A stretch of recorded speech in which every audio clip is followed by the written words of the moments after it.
দেখো সকালবেলা ভোরবেলাতে চলে এলাম ধূপবো তুলতে, যেহেতু ঘটে ধূপবো দিতে হয়, তার জন্য ধূপবোটা তুলে নিচ্ছে। আর দেখো বৃষ্টি পড়েছে, ধূপবোর মধ্যে বৃষ্টির সব কণাগুলো মানে পড়ে যেমন শিশির লাগে, দেখো বৃষ্টির জলটাও এখানে কিন্তু পড়ে আছে। কাল রাত থেকেই বৃষ্টিটা শুরু হয়ে গেছে, ভোরবেলাতে ভিজে ভিজেই সমস্ত কাজ করতে হয়েছে। কারণ আমাদের তো শুয়ে থাকলে চলে না, কারণ যেহেতু সংসারে অনেক কাজ থাকে, পুজো থাকে, দাদাভাই ডিউটি করে আসবে, তাকে জল দিতে হয়, তারপরে খাবার দিতে হয়, সারা রাত জেগে থাকে। তার জন্য আমাকে দাদাভাই আসার আগেই কিন্তু সব কমপ্লিট করে নিতে হয়। যখন দাদাভাই ডিউটি যায় তখনও কিন্তু আমার দাদাভাই ডিউটি যাওয়ার আগে কিন্তু সব কমপ্লিট করে নিতে হয়।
এটা কিন্তু আমার নিজের বাড়ি, তাই তোমাদের সাথে একটু শেয়ার করলাম।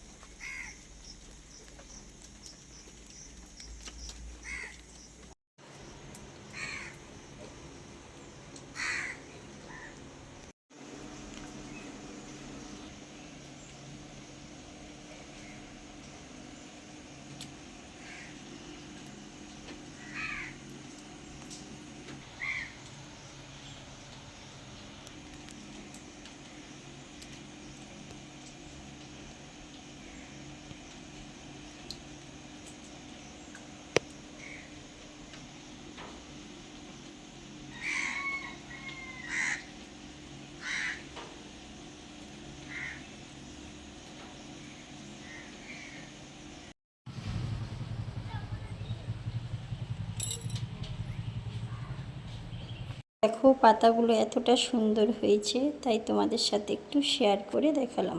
নিজের হাতে কিছু গাছ লাগালে তার যদি সৌন্দর্য হয়, দেখতে তো আরোই ভালো লাগে।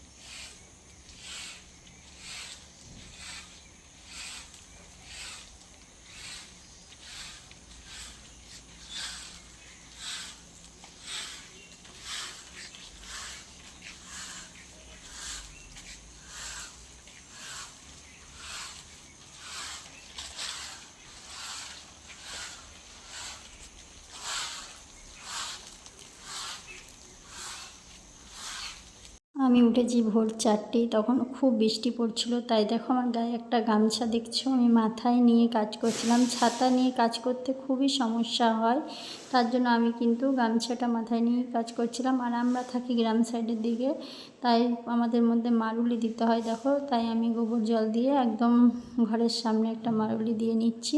মোটামুটি বাইরের কাজ আমার ডান। এখন কিন্তু আমি ঘরের ভেতরের সমস্ত ঘর মোছা এই কাজগুলো করে নেব। আর দেখতে পাচ্ছ ক্যামেরাটা কিরকম ঝাপসা আসছে, কারণ এই পাশে আলোটা সকালবেলা তো ভালো ছিল না খুব একটা। আর এখন দাদাভাই এখনও আসেনি, আমার পুজো কমপ্লিট হলে কিন্তু দাদাভাই আসবে। আর এখানে দেখো একটু আলপনা দিয়ে আমি পুজো দিয়ে নিয়েছি, যেহেতু বৃহস্পতিবার আমি আলপনা সেরকম দিতে পারি না। তাই ঠাকুরের জায়গাটা পুরো এখন ক্লিন করে পরিষ্কার করবো। আর এই যে দাগগুলো ওঠে না, এগুলো মোমবাতি জ্বালানো হয়েছিল। তারপরে আমাদের ইচ্ছা আছে উপরতলায় একটা সেই মার্বেলের যেই সিংহাসন হয় সেগুলো একটা নেব, নিয়ে উপরে রাখবো। আর এখানে দেখো ঠাকুরের জন্য তিল সিঁদুর দিয়ে আমি একটা স্বস্তিক এঁকে নিয়েছি। এবার আজকে যেহেতু বৃহস্পতিবার ঘরটা আমি পাল্টে নেব। দেখতে পাচ্ছ এখানে ধান দিয়ে দিলাম, ধান দিয়ে চারিদিকে কিন্তু আমি এর মধ্যে মানে ধুববো, তারপরে ফুল দিয়ে গোল করে একটু ডিজাইন, মানে ঠাকুরের কাছে যেমন ঘরটা বসাতে হয় সুন্দর করে সাজিয়ে নিলাম। সাজিয়ে নিয়ে দেখো ঘরটাও কিন্তু আমি এবার বসিয়ে দিলাম। বৃহস্পতিবারের দিনে পুজোর একটু মানে তাড়াহুড়া থাকে, পুজো দেওয়ার একটু ঝামেলা থাকে। আর সত্যি ভালো লাগে দেখতে যখন এরকম ঠাকুরের কাজটা ফুলে একদম ভর্তি হয়ে যায়, দেখতে খুবই ভালো লাগে। এখানে দেখো আমি ধূপ দিয়ে দিচ্ছি। আর সত্যি কথা বলতে এই পুজো সকালবেলা হয়ে গেলে মনটা যে এতটা ভালো লাগে তোমাদেরকে না বলে বোঝাতে পারবো না। আর দেখতেই পাচ্ছ এখন কিন্তু মোটামুটি পুজো আমার ডান। এবার কিন্তু আমি বাইরে যাব, বাইরে গিয়ে তুলসী তলায় ধূপ দেবো। দেখো তোমাদের সাথে আরেকবার ঠাকুরটাকে শেয়ার করছি, কতটা সুন্দর লাগছে সাজিয়ে গুছিয়ে। অনেক ফুল দিয়ে যদি পুজো দেওয়া হয় না, বেশ ভালো লাগে। তারপরে চলে এলাম তুলসী মন্দিরে। তুলসী মন্দিরেও কিন্তু আমি একটু প্রসাদ দিই, ফুল জল দিই। দেখতে পাচ্ছি এখানেও কিন্তু ফুল দিয়ে দিয়েছি। দিয়ে এবার কিন্তু আমি তুলসী তলায় জল ঢেলে নেব। আজকে আমার শরীরটা খুব একটা ভালো নয়, তাই ভয়েসের যদি কোনো ভুল ত্রুটি বা কোনো খারাপ থাকে তোমরা আমাকে ক্ষমা করে দিও, কারণ আমার মন শরীর কোনোটাই ভালো নেই, তার জন্য আমার ভয়েসটা আজকে খুব দিতে সমস্যা হচ্ছে। যাই হোক, দেখতেই পাচ্ছ এখন আমি ভালো করে ধূপ দেখিয়ে নিচ্ছি। সকালের এই কাজটা হচ্ছে সবথেকে বড় কাজ। এই কাজটা হয়ে গেলে দিনের সারাদিনটা যেমনই যাক। দেখো এখানে নিজের হাতে গোলাপ গাছ লাগিয়েছি, গোলাপ ফুলগুলো এতটা সুন্দর হয়েছে, দেখতে ভালো লাগছিল। আর দেখো আমার শুধু সিংহাসনটা দেখতে এতটা ভালো লাগছে, বেশ আজকে পরিষ্কার করে ফুল দিয়ে পুজো দিয়েছি আর দেখতে সত্যি খুব সুন্দর লাগছে। তারপরে আজকে একটু লাল চা আর বিস্কুট খেলাম, দুধ চাটা খাবো না, শরীরটা ভালো না। তার জন্য এখন প্রত্যেক দিন সকালবেলায় জল খাওয়ার পর আমি লাল চা আর বিস্কুটটাই খাচ্ছি।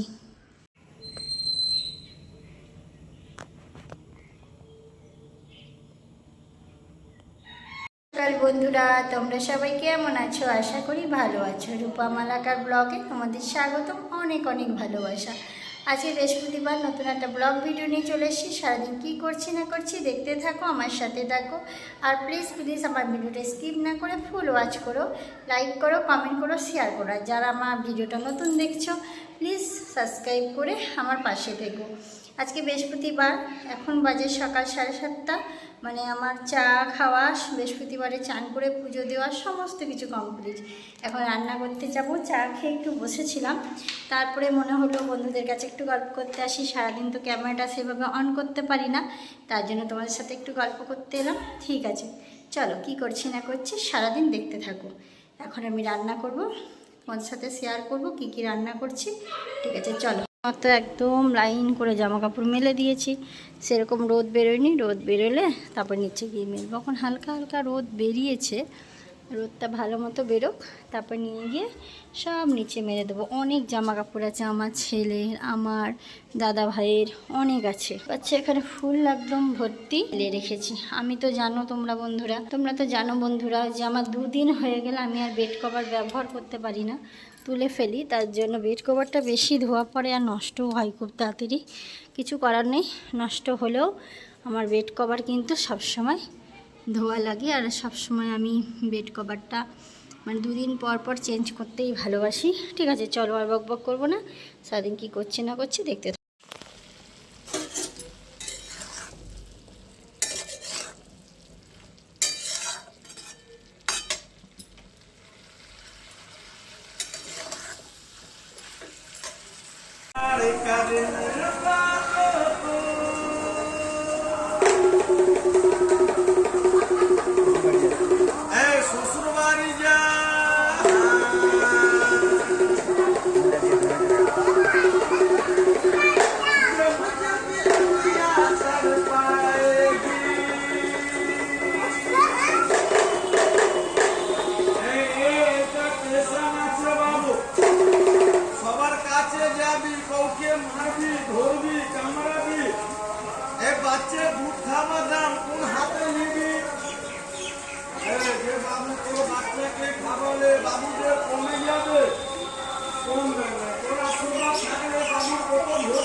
খাবার আর পাড়া গিয়ে